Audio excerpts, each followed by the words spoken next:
Sexy dans un ensemble noir à manches pailletées, Adriana Karembeu a participé au gala organisé par la femme de Gaël Monfils, Elina Svitolina, qui avait pour but de recueillir des fonds pour les populations victimes de la guerre en Ukraine. Très élégante, la maman de Nina portait des escarpins argentés glitter ainsi qu'un mini-sac en cuir noir. Au cours de l'événement, l'épouse d'Ara Moagnon a pu croiser M.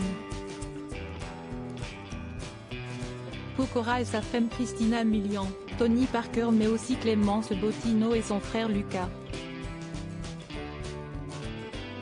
Très remarqué, le frère de Miss France 2020 a passé une agréable soirée avec sa sœur et a même pu profiter d'un tour de magie avec un magicien professionnel.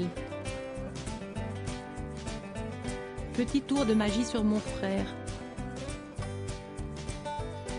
C'était fou, a confié l'ancienne protégée de Sylvie Tellier en story Instagram.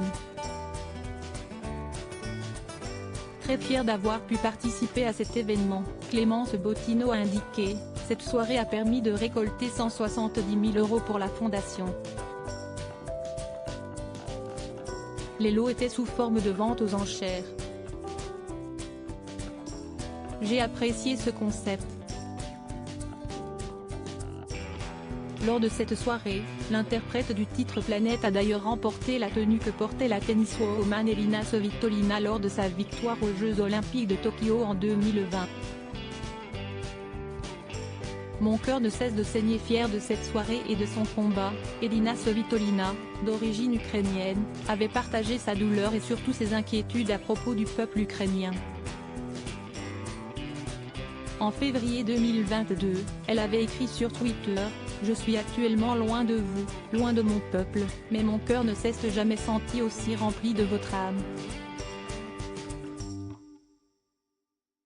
Mon peuple, chaque jour, j'ai peur pour vous.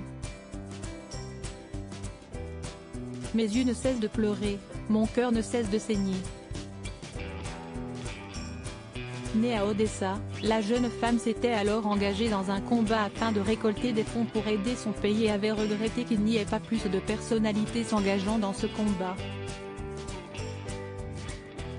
Je pense que la communauté du tennis devrait faire mieux.